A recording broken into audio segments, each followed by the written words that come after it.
Welcome to the Inspired Evolution, and it is such a treat to be here today. Today, we're in for a treat with a magical chat with Charles Eisenstein. Charles, how are you, brother? I'm doing great. What an enthusiastic opening. It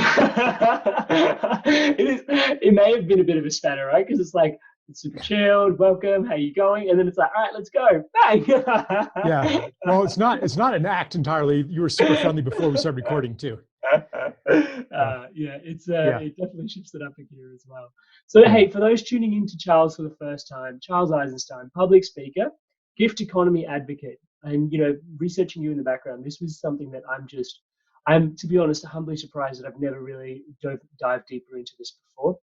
He's the author of several books, including The Ascent of Humanity, Sacred Economics, and The More Beautiful World Our Hearts Know Is Possible, and Climate, a New Story. So there's so much in here, and there are so many places that we could start and go.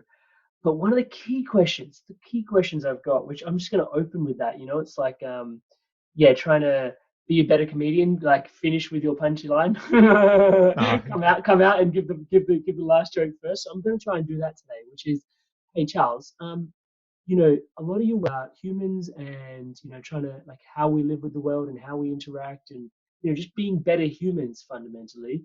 But then a lot of your work is centered around money as well, and like the economy. So why was it for you those two key nexus, like those? Because like, there's my being, and then there's the piece of me that goes to work and does what I need to do. And I've obviously got my own ideas around this, but tell us a little bit about why your interest became the human being and how they make money. yeah, that's been one of my one of the through lines in my work for a long time, since probably almost 20 years, simply because any question that you ask about human society and the way we are doesn't stray very far from money. When you ask, like, how does the world work? It kind of revolves around money. Or how do I, like, just how often do we operate in terms of what can I afford to do? What do I have to do? Um, so much of it, and the whole survival orientation is all wrapped up in money.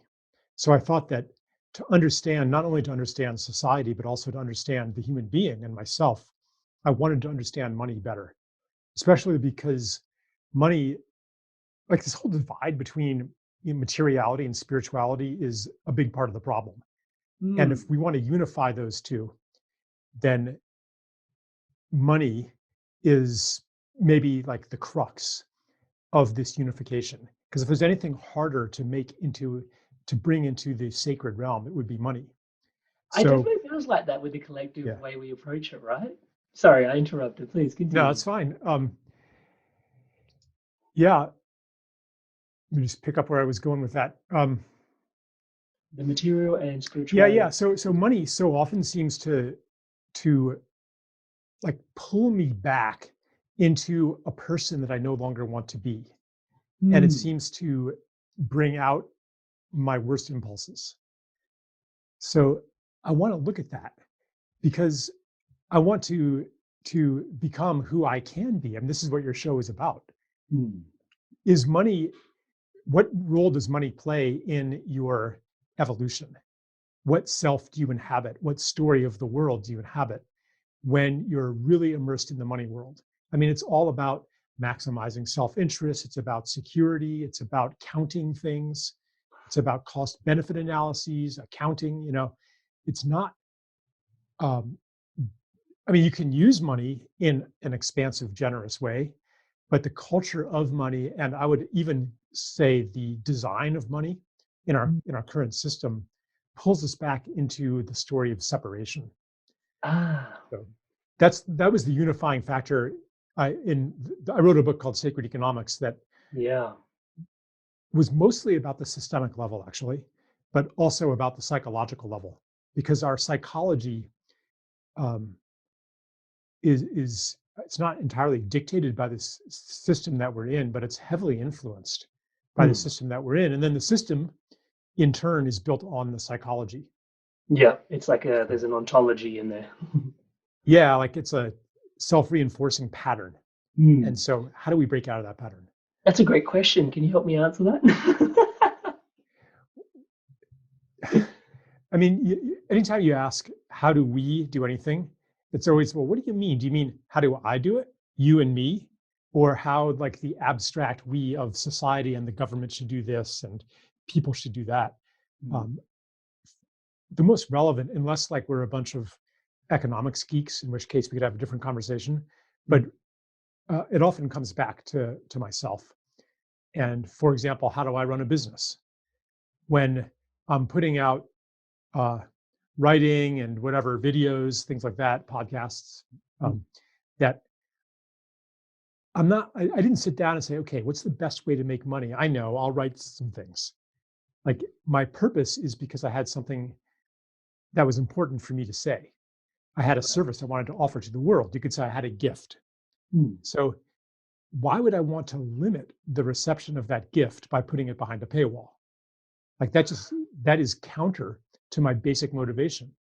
Hmm. And like all of us, we all have the pressure to make a living. So we're torn in two by the pressure of money. We so want to give, and we live in a system that doesn't seem to reward the altruistic gift, but says, no, you better find some way to monetize this. Hmm. And this is the dilemma.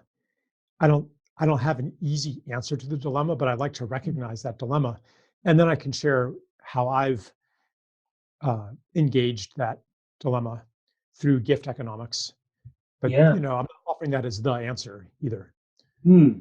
Amazing. I love what you're sharing there about the actual awareness is kind of key for us to then have a conversation to sort of see where we need to go. And I think it's interesting, just the way you describe that. That's the first time I've heard it described as paywall, which is really a very it's a very neat metaphor in understanding that actually, yeah, because then it's like, well, in order to monetize the gift, which is conversation, there is a paywall, right? And in my world that looks like, come and speak as a speaker. And it's like, yep, but what's, I'd love speaking. I have done it for free, you know.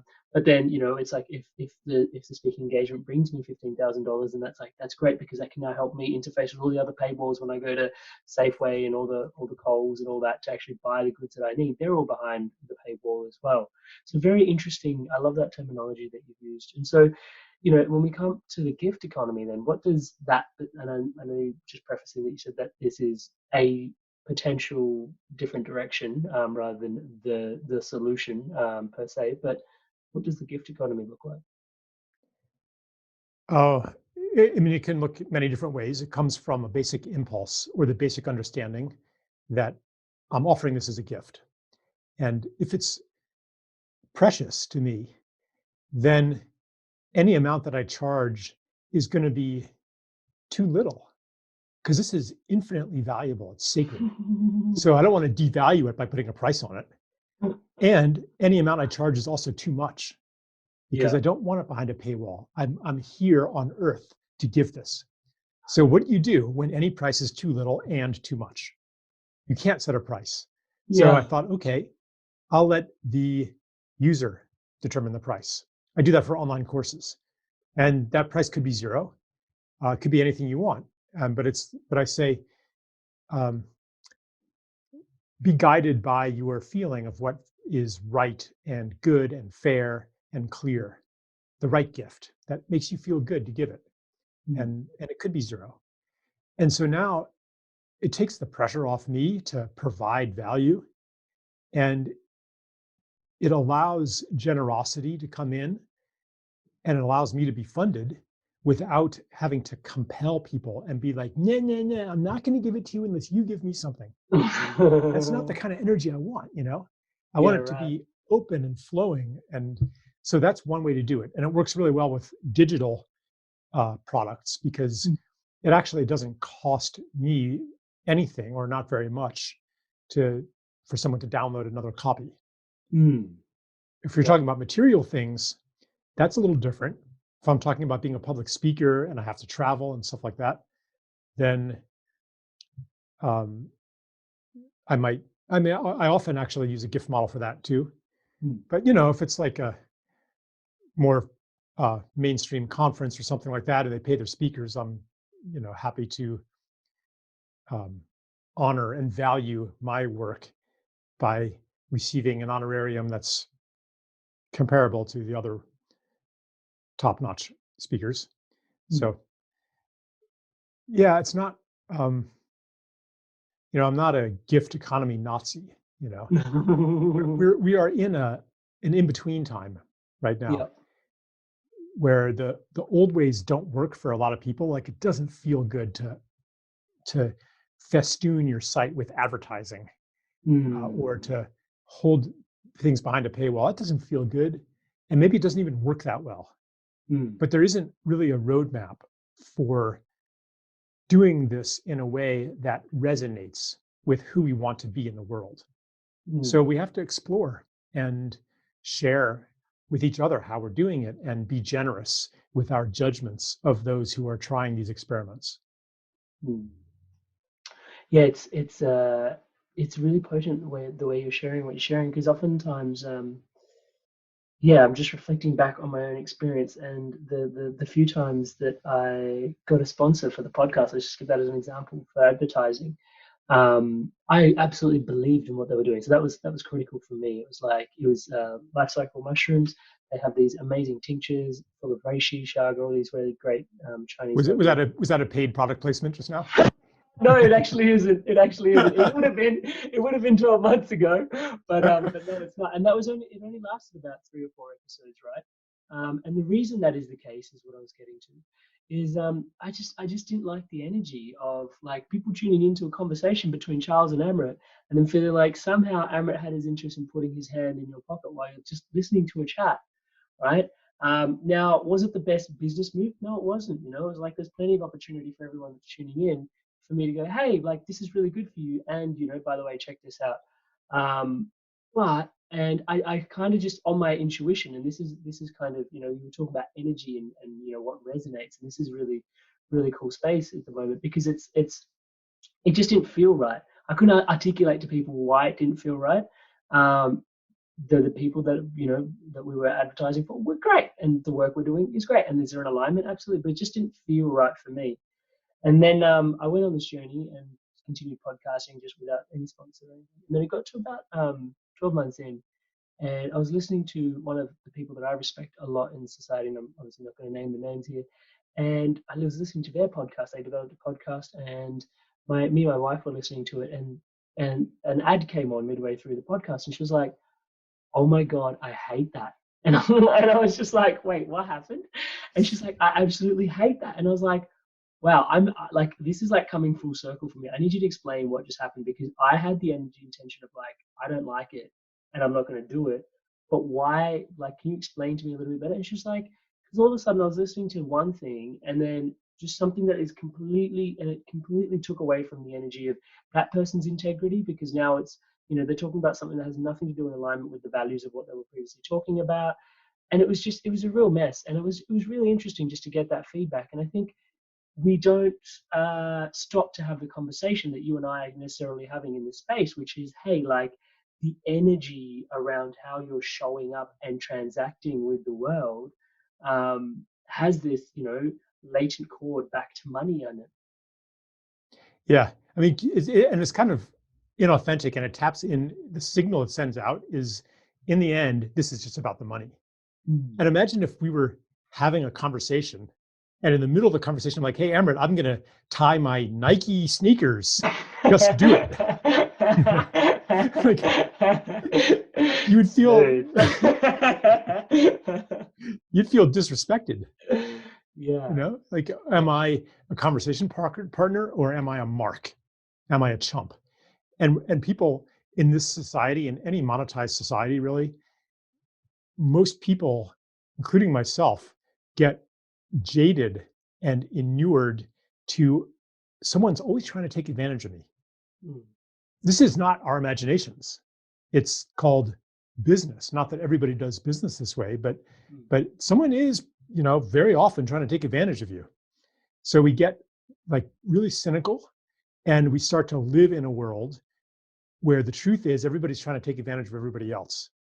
Mm. So of course I've got to protect myself. I've got to guard me and mine. Mm. And then Yeah, sorry. Other people then experience me as doing the same thing. Oh, Mm, this guy's looking out for numero uno as well. yeah. So then we all get locked in a pattern that on a deep level, no one resonates with. Mm, It's like we're all stuck in a prison of our own making, everyone yeah. participating in it because everybody else is in it. And it's almost like this is one thing that I'm seeing with coronavirus, the possibility of dissolving the structures that um, define our routines and our Mm, habits temporarily, maybe, but all of a sudden we can see what lies outside of our narrow um, structures. And yeah. mm. Yeah, I think that's really beautiful. And I was hoping to have that conversation with you. One of the things I wanted to just before we get to where we're at in this exact Mhm. today was you saying everyone's like you can feel that energy of like, hey, I'm trying to be taken advantage of, I'm trying to be taken advantage of, or that person's taking advantage of me. And fundamentally, the mechanism under there is, well, for me, and correct me if I'm wrong, feels like it's competition. It's that essence of competition that is woven into, like if I and you're taking advantage of someone because if you don't, someone else will. It's just really Mhm. weird. Like, and for me, that spells competition. And I remember drilling down into, yeah, like I didn't really understand so much around um, the fact that we only really lend to those that will grow and return, and how that as a mechanism actually influences and cultivates competition. Like I never put those two things together until I started researching. Can you tell us a little bit about that? Yeah, that was one of the through lines in sacred economics, um, describing how money is created in our system through the lending of financial institutions to individuals, to corporations. And if you're a bank, of course, you're going to lend to somebody who's going to pay you back. Mm, Somebody, for example, who has a business plan that they're going to make even more money than you lent them so they mm, can pay you back with interest. So, what kind of business plan is that? Is that the business plan where you're going to protect an ecosystem? mm. No, because the banker will be like, how are you going to make money that way? I mean, I Yes. like the ecosystem too, but how are you going to pay me back? Mm, Or is it going to be the business plan where you pave it over and build a strip mall? Ah, now I see how you will pay me back. So, so basically, the system is geared toward endless growth mm, of the monetized realm simply because of the way money is created. And it also puts us into competition because at any given moment, there's always more debt than there is money. mm. Yeah, that is hard to reconcile when you hear that out loud. You know what I mean? Yeah, but it's true. I Any know. yeah, like the money is created through lending and there's always interest on it. $1 million is created and $1.5 million of debt is created. So Mm, we're always in competition with each other for never enough. And that doesn't mean that there wouldn't be competition in a moneyless world, but it means that we have artificial competition beyond what might be inherent in human nature. but then And we've also the fact extended that, the sorry, yeah. we, Also we've the fact, extended oh, the sorry. realm of competition. That's okay. I tend to go on a lot, but No, you're great. we've extended the realm of competition into virtually every facet of human life. Mm, So my work around economics isn't abolishing money. mm, But that's not what I mean by gift economy. But mm, it certainly means shrinking the realm of money and reclaiming some areas of life mm. for community, for the gift, for qualitative reciprocity, um, and not to have the market rule everything. Mm, some return of sovereignty. Yeah, I really appreciate that. And where I was going to just ask you was, yeah, when there's consistent pullback, which is like you said, like if I've lent you $1 million, now I've generated debt in $1.5 million. There's a consistent like the waves trying to pull that money back in. Um, yeah, that essence of competition then leads us to being in an environment. And I know you said, there's the environment and there's us, but then sometimes it's hard to delineate between the two of scarcity, right? Because Mhm. that's a real interesting yeah, when you're operating from what you're suggesting, in my opinion, is like to be the gift. It's like, okay, whole and centered from an abundant place. Like, how much do I value this thing? And where is my, like, everybody's level of abundance is at a different rate, and you can honor that and then pay what you feel to be in that Hmm. space, like in alignment. And you've really got to tune in, right? Um, but we don't really necessarily get the opportunity living in so much competition, to tune into that, because it's just, there's this pullback. It's like, hey, I've got to make my repayments. I've got to make my repayments. I've got to make my repayments. And so there is that inherent scarcity, because everything I've got is plugged into, if I don't make that, this is going to disappear. Yeah, bad things will happen to you if you don't make your payments. Mm. At least that's very much true. Not quite as true as our minds make it, Mhm. but it's very much the case. And so that is one of the biggest governing, like, uh, limits on people's capacity to follow their dreams. I mean, Mm. how many people feel enslaved? They use the word enslaved to Mhm. their mortgages or to their rent payments or to their student loans. Yeah. You don't have that in New Zealand, but I don't think, do you? No, but even in Presumably. Australia, and Really? even so, Australia. sure. And even though, but even, it's even just the job. Like, I remember when I was trying to Yeah. disconnect from being in a corporate 9 to 5, it was like, the word courage really dropped in. It was like just this moment in time. And when I looked at the word courage, as soon as I realized that courage wasn't fearlessness, because for 30 years I was walking around thinking they were the same thing, whole nother story.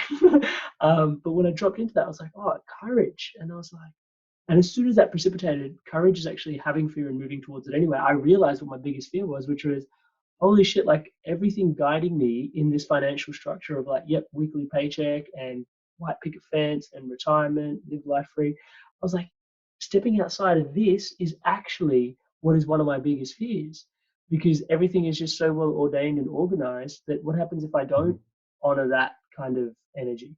And that's just such a visceral fear. And you mentioned the word courage, and it's totally powerful. But it's even in that space of the 9 to 5 and the jobs that we live, and yeah. Yeah. So, Competition isn't a bad thing. hmm, Its proper role is to uh, allow us to test our limits hmm, and to show us where we're not as competent as we thought we were, maybe. hmm, It can be a journey of self-revelation. hmm, So I'm not anti-competition.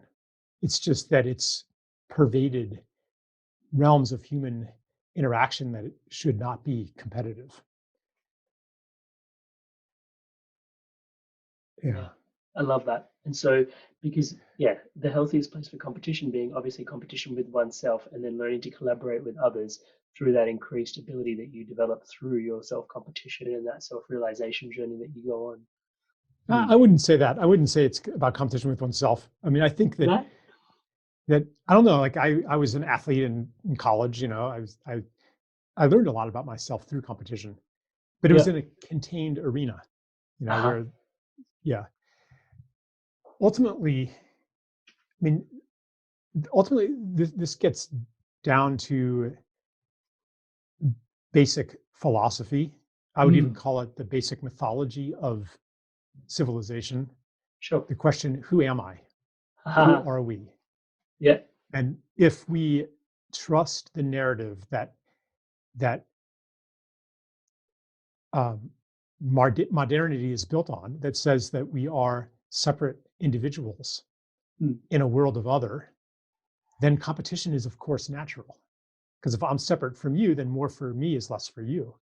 We're mm, in this external objective world, mm, and my power, my well-being depends on being able to dominate all of those competitors out there, mm, as well as the forces of nature that don't care about a human being. So as long as we accept that that is who I am, then our money system, our economy, uh, our entire society is built is baked into the cake. But right. if we are in a story of interconnection, interdependence, Yeah. interbeing, Being an emergent property of the universe. Yep. yeah, then my well-being is intimately connected to the people around me and the beings around me. Mm, And which is in a gift culture, that's obvious. Mm. If if if you live in a culture where whoever has more than he needs gives it to those who need it, then you're going to be rooting for those who have amazing skills, Mm. because the better they do, the more gift there's going to be circulating. And you're going to feel sorry when the best hunter or the best musician or the best at something suffers a misfortune, Mm. because it's not like, now I can take his place. It's, wow, I'm going to be poorer now because this member of the circle of gift has is incapacitated. Mm. Yep. And this, yeah, and in that, in the interconnected sense of self, the purpose of life is different. It's no longer to win security, Mm. but it is to give of our gifts. Mm. And I think that this basic knowledge is still with us. Like, even if you do win security, are you going to be satisfied? Yeah, you still try to contribute, don't you? Yeah, you still want to contribute. Yeah, no one wants to live the life they're paid to live. Yeah. Yeah, Yeah. Incredible. So I want to ask a question then, which is attempting to ground some of this in then. Like, we do have the current structure that we have. We have this potential for what is innately feeling like the way we want to operate. But we've learned to repress that and embed ourselves in the world and try and make what we need to do what we need to do, and make of ourselves what we need to make of ourselves in order to facilitate that. Um, in there, how do we then like is it a matter of trying to integrate the two, like how like maybe an example from your own world, like I know you said you've got your digital products and you've made it, hey, like you place the value on that, but how does someone listening in, how do we integrate a new way of interacting with money, interacting with our life and infrastructure? How do we actually go about doing something like that when it seems like, I'm going to use the word neurosis, pardon me, but the neurosis is collective? yeah. I don't think that there's a general formula for how to do that. Hmm. I think that the skillful means necessary to take the next step. This is not an all or nothing thing. It's Hmm. about what's the natural next step Yep. toward the future that's calling me, Hmm. and toward the future that's calling all of us. Like, it's as if we can sense that future on the horizon, and that Hmm. there's a path that goes to it. And there's many, many other paths converging on the present, each of them leading to a different future. We can see the future, like we have these moments of our lives that show us what's possible. Hmm. And it might just be a fleeting experience, an encounter, where we witness true generosity, maybe, or true cooperation, or the magnificence of our own gifts, and have that feeling, yeah, this is what I'm here to do. Hmm. And then, and a world could be built on this. And then maybe it passes, and you're back to normal. But Hmm. it didn't feel like a trick of the universe, um, to temporarily comfort you from the grim reality that we're in. But it felt like an outreach from the future to the present. So, like, we see these destinations, we see how beautiful life in the world could be, Hmm. and then the rational mind said, there's no way to get there. Right. There's it's impossible Yeah. for life to be that good and the world to be that beautiful. Because even But as you're yeah, sorry. all I want to say is that we don't need to know. We don't need to map the entire path there. All we need to do is Hmm. to recognize the next step. And recognizing the next step comes from new information that Uh-huh. reveals to us how like these experiences, or maybe even this conversation that awakens something that recognizes that it's true. And just recognizing it is a reprogramming. Hmm. And then maybe you'll um, see an opportunity that you wouldn't have seen, because you know yourself as a being of gift, Hmm. and you can feel the truth of that. And so when the opportunity comes up, it's like, oh yeah, I think I'll do that. Yeah, I love that. And that's yeah, I worked with Eckhart Tolle for 6 months, and it was almost painful to continuously have him bring me back to the awareness is the shift. The awareness is the shift. The shift has already happened. Just come back to your awareness. It's just a matter of you now catching up and integrating that, but it's in the present moment. The shift is the awareness. So just be aware. So I hear that being echoed in this sentiment here, which is, yeah, it's really deep if you continue to ride that. What I was going to say before was, sorry, I keep trying to interrupt you. My apologies. I think there's a bit of a lag in connection. So with it like finding a new way, and this is what I love that we landed in awareness in there, because yeah, it's going to be some level of me trying to navigate that whole process is up to my discretion or intuition or feeling as well, because on some level, one could argue, especially if they're listening in, I'm just playing devil's advocate here, is that, hey, like if it's okay, if I just sit back and go, okay, like, I'm just going to charge what people feel to sort of contribute to me in this moment, there's still that person that I'm in competition with that's going to outstrip me because of the way society is currently rigged. And so I think the conversation we're having here is to have more conversations like this, bring more awareness so that more and more people are having this dialogue. And it almost is being had, right? Like I'm cognizant of the fact that we're having this conversation. Do you know what I mean? And it reaches people, and people there's conversation. What do you think it is about the time that we're in right now that is bringing such a conversation to the fore? Well, generally, what opens conversation up to extend beyond the bounds of normal is when normal isn't working very well, especially if there's some kind of crisis. Mm-hmm. So even before COVID hit, we were a society in growing crisis, Yep. seeming like there's another financial crisis on the horizon. Who Mm-hmm. knows? 6 months, 2 years, who knows? In my country, especially a health crisis. I know Australia too. Like it's holding together, but it's, cracks are spreading Doesn't feel comfortable, does it? in Yeah. the system. Yeah. So as normal stops working, then ideas that had been off the table then are brought back onto the table, and people start talking about them. And now that the coronavirus has dealt such a massive blow to normalcy, all kinds of ideas are entering the public discourse. And we have a sense, like a month ago, if someone had said, okay, let's ground all commercial aircraft because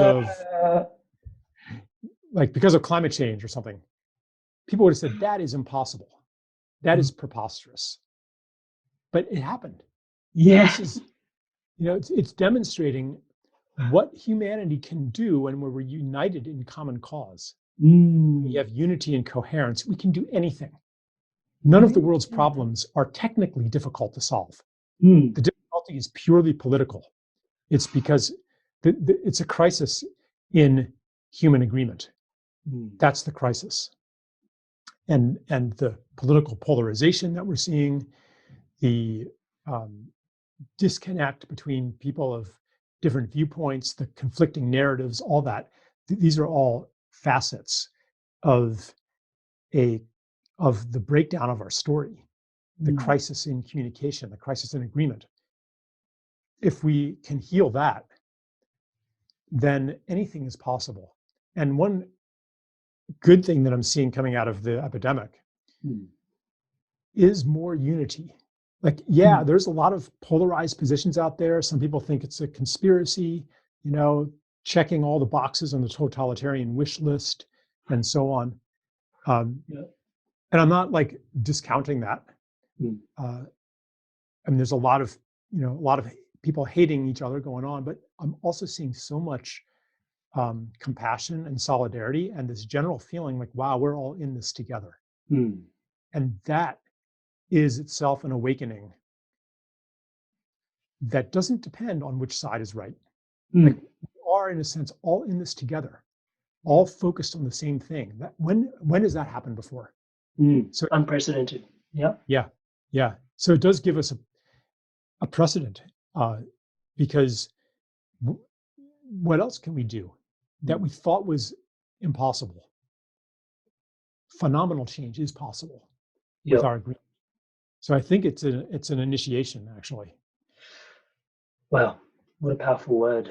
And so in there, like what was really present for me was when you get diving into your work, it was this like you just call money an agreement. It's like money is just an agreement, Mhm. and this is what you're just saying. There's systemically the challenge is our political agreements, but all of a sudden confronted with crisis, and you've actually spoken about this before, which is like it takes crisis to change. Um, and navigating that process. And now we are in the middle of a crisis, and we are changing. Yeah, I don't usually change without a crisis. Instead, I'll be like, well, I'm going to have to change. And I keep doing the exact same thing I've always been doing. Maybe you have more willpower than I do, but that's how I. Oh, you give me too much credit, mate. Yeah. Yeah, so that's profound, and and just I think what you're alluding to, that unity that's coming, is I was having another podcast earlier in the week, and it was the conversation was around this. It was like yes, there's the pandemic, and then there's the pandemic of fear that's associated with it, but there's also a pandemic of collaboration that is happening. Like a lot of the places, like one of the parts where we're at, we're phase one in Australia at the moment, and we have to cooperate to stay away from each other 2 meters wherever we go. So wherever you go, you're 2 meters away from the next person. And even though it's social distancing and it seems like it's a disconnect, but really you're really connected because you're like, well, where are you? Where are you? Where are you? Okay, there you are. And you're kind of like in this dance with everybody together. So this sense of collaboration and unity is present, and it's interesting to see how we're all navigating all of Yeah. It's amazing, if you go into the kind of conspiracy world, it kind of looks like they're doing everything they can to keep us apart. Now you can't even leave your home without written permission. In a lot of places, you basically need a hall pass. You have to this. print out a document from a government website and have a valid reason. It's just like school, like your whereabouts must be authorized at all times. Yeah. So it sure looks like they're trying to keep us apart and keep us obedient. And like you're saying, even this effort to keep us apart is generating more togetherness. It's like this unstoppable force. It's like water leaking through a cracked wall, Yeah. the water of togetherness, the water of love that is um, carrying us into the future. I think the age of love has actually started. Amazing. We're, That's yeah. so inspirational. And one of the questions, and now is probably the wrong time to ask it, but I definitely want to ask it before we check out, is I do feel that there is a shift happening collectively. We are kind of going through um, a process, an awakening, perhaps. I'm be as audacious as saying that. And least of all is probably just my own, because we can choose the way we see the world, right? So I choose to see myself as the dead weight. If I'm having this conversation, then surely like other people are having this conversation. And the fact that this conversation around money and the story of ourselves and how we integrate all of that. I know it can be quite a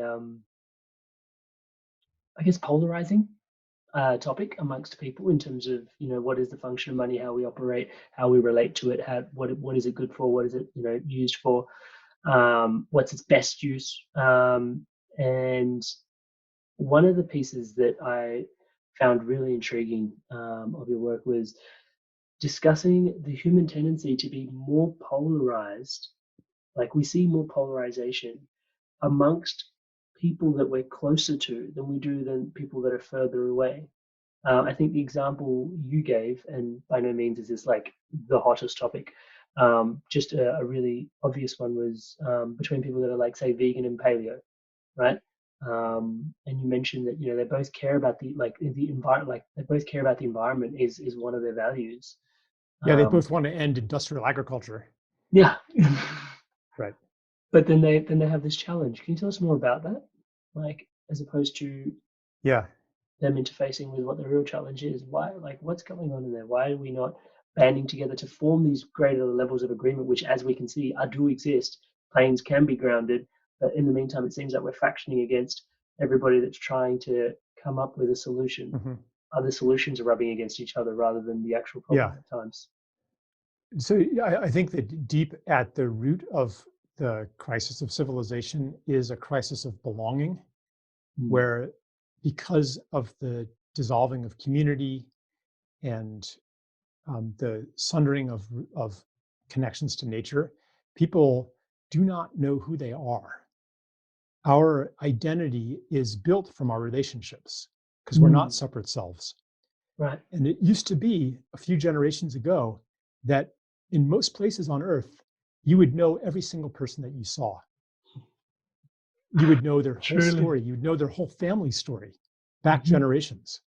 And you would know every landform and the stories behind that, Mm-hmm. what happened there. And you'd know the name of every tree Mm-hmm.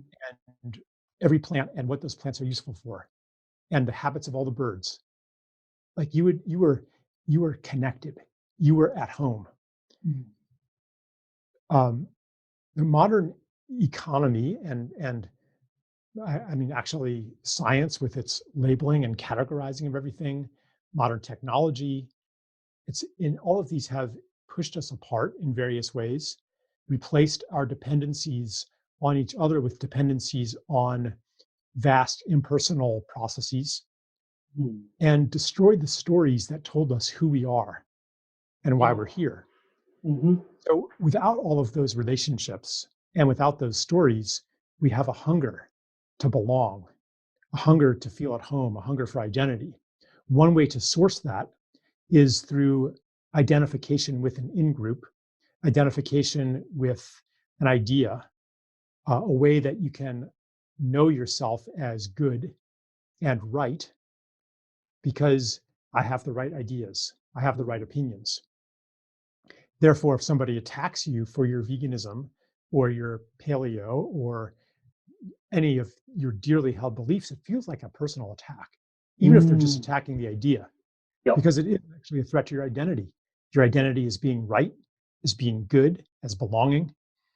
So people, as community breaks down, people become more and more susceptible to substitutes for it, like fascism, like cults, like consumerism, anything that makes you feel connected and tells you who you are.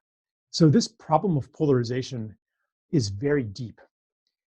It also taps into the pattern of war thinking, which is that the reason for any problem is a bad guy. Ah. That's the basic diagnosis. The reason people are getting sick is because of a germ.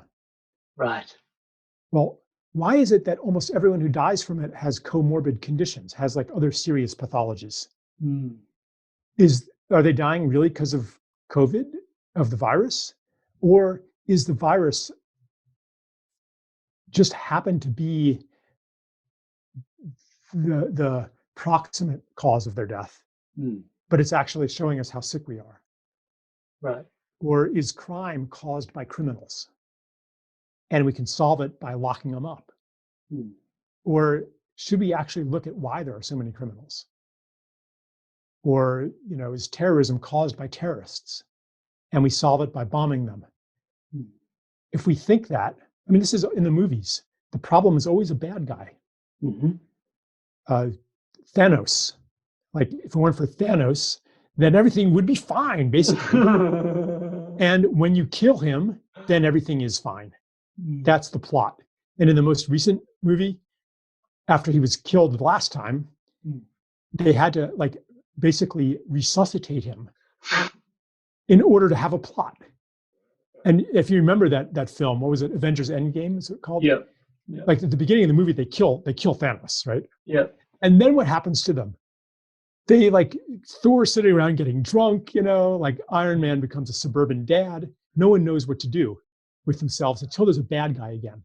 Mm. So these are deep patterns in our civilization, Mm. which shows that for things to fundamentally change, the change has to go all the way to the root. It has to go to the way that we relate to each other, the way that we hold ourselves, who we know ourselves to be, our theory of change, how to change the world, how problems get solved. The kill the bad guy, which is propagated by Hollywood, by the media, politics, like that is part of the problem. And a lot of the crises that we see today cannot be solved by finding a bad guy and dominating it, like autoimmunity, addiction, obesity, depression, suicide. There's no germ that you can kill to solve these problems. And so this is another aspect of the initiation. An initiation, a life initiation, puts you in a situation where none of your previous operating patterns are of any use, and you don't know what to do, and you go through this phase of letting go because nothing you were doing worked. In the face of mass uncertainty, yeah, and we're going through that collectively. I mean, right now with the coronavirus, we think we know what to do because here's a bad guy to control. I think that this situation is going to unfold in surprising ways. I don't know what they are. I don't know what's going to happen. But I think that's the key of what you're sharing, right? Is that no one does, right? And that's the Yeah. uncertainty and hence the initiation. But we do have a feeling that we're at the threshold of a new world, for better or for worse. Yeah, really powerful. And what was cognizant for me as you were sharing that, thank you, was when it goes all the way down into the root of who we are, somehow the root of who we are, because of what you're talking about, that whole villain drama scenario, is the story that we're embedded in, the story that we write, whether it's for ourselves, whether it's written for us. At its root, it seems like at its root of who we are is story. Is that correct? Is that your? It's deep. I won't say that story is the most fundamental. Like you could say, well, if we change our story, we can change everything. That's true. But also we have to understand that that story is one aspect of an entire state of being. The stories or the beliefs that you're attracted to co-resonate with your life history, your traumas, the love that you've received, this whole mix of experiences that might even go back to childhood or prenatal or, previous lives or whatever. Like this totality of circumstances magnetizes a certain story that fits them. So the healing, and some people, they'll have like a transformative experience and their beliefs will change because who they are is different and they resonate with different beliefs. Or it could be that you change your story and then your body changes, your health changes, your relationships change. So I don't want to say that story is prior to the other things, but it is one level that we can work at. We can look at our stories, our beliefs, and we can say, maybe that used to resonate. Does it still resonate? Is that story really me anymore? Is that belief really me? This isn't about like the effort of will to change your story to one of abundance so that you'll make more money.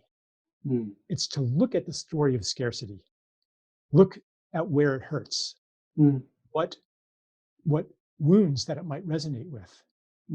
What unmet needs. And then maybe to realize, I'm done with that. I'm ready to live more in abundance, to trust my impulse to give. I'm changing. So the awareness of the stories and the beliefs can be very powerful. But it's not like yet another thing that you've got to do right to become a better person. Yeah, like that. Yeah, because that's a further disconnect, isn't it? Yeah. Yeah, thank you for sharing that. That's wow, really profound. And so in there, like you write about a new story in terms of coming to us, writing a collective new story, writing our own new stories. does it come back to, again, just being key to what you were just saying just then, which is like the awareness is intrinsically the shift. If we can just become aware of what stories we're embedded in, then we have the opportunity to make new choices.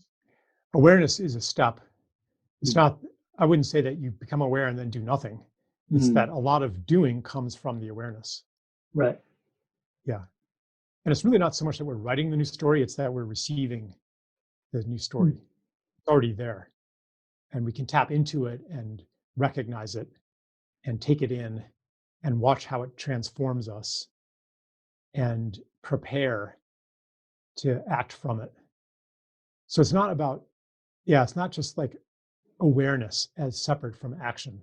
Mm. It's awareness and readiness to trust that the awareness is going to bring you to different action. Mm-hmm. Mm-hmm. Mhm. Absolutely. And so when you say the story's already there, um, is that it's an already like it's already emerging and it's on us to be aware and click into it, or what do you mean by that? The story's already there. It's already there in potential. It's Mm. like Mozart, who is basically transcribing music that he was hearing. Uh-huh. Like, where did that come from? Yeah, You right. know, did he make it up? Like, where does genius come from? Where does stories come from? Oh, that's This is a mystery. yeah. What a great mystery. Yeah, beautiful. Thank you so much for articulating it that way. And I think one of the biggest things that is really driving home for me, and just I hope the listener as well, is this conversation around resonance. We keep using the word resonance and energy. And yeah, just like learning to like how we resonate, like what we're embedding as the story, as the identity, is then what we're emitting as almost like an antenna, right? Like Mhm. that's what we're resonating to, and that's probably what we're attracting in as well. That's what we're calling in, that's what we're putting out, and hence the story that we're living in. And I think that's a really just a really potent awareness to have, that the word resonance, and yeah, and in there just the energy that we then have, and from the story, the agreements that are built upon that, and then thus our relationship with the money and how we interact with the world around us. That's been really, really insightful. Thank you so much for sharing all of that with Yeah, thanks. I mean, I feel like we've kind of skipped around a lot of topics in this conversation, and us. That's yeah. I hope Welcome to the Inspired Evolution. yeah, Some of the episodes end up being very chop suey. That's just the nature of curiosity. Kind of just let the conversation go where it needs to. Is there anything that you wish to share before we tie up? um,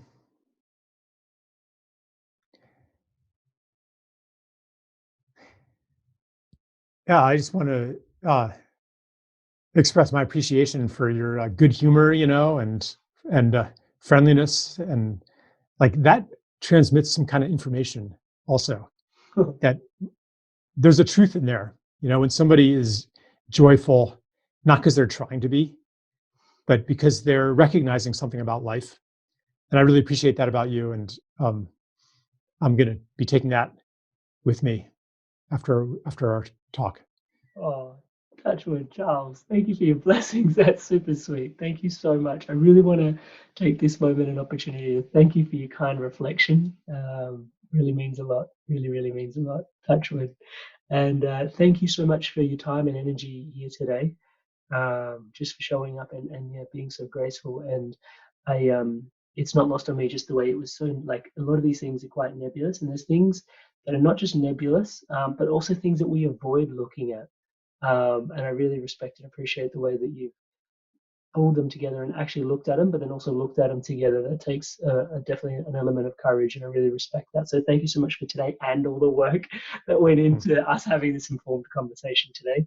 As always, going to wish you the best for what's coming up, especially in these times. There's a lot happening at the moment, so I hope your loved ones are well as well. For those that want to tune in to Charles Eisenstein, the books are a great read. As you can tell, you're an eloquent speaker. Your books are really well written as well. What's the best way to get in touch and find out more? I mean, you just go to my website, charleseisenstein dot something or other. Um, I just put out a new essay called The Coronation Mm-hmm. about COVID-19. Mm-hmm. Um, and I'm yeah, pretty excited for people to read that. Um, so Perfect. I'll add it. I'll direct people to that essay if it's on because it's online in the show notes. So we'll make mhm. that possible for people to guide their way there. Yeah, thanks, Everett. Of Appreciate course. that. Thank you so much Yeah, for your time and energy. thanks. Thank you guys so much for tuning in to the Love of the Inspired Evolution and sharing the Love of the Inspired Evolution. If you feel like this content has supported you or may support anyone else that you know may resonate with the content of it, please share away and share the love around. Thank you guys so much. And to stay up to date on whatever's coming out with the Inspired Evolution, please subscribe. There's all these links in the bio for you to tune into the episodes and all these different platforms, just so the message can get to you and your loved ones. Thank you so much for all your love and support. Stay inspired to evolve.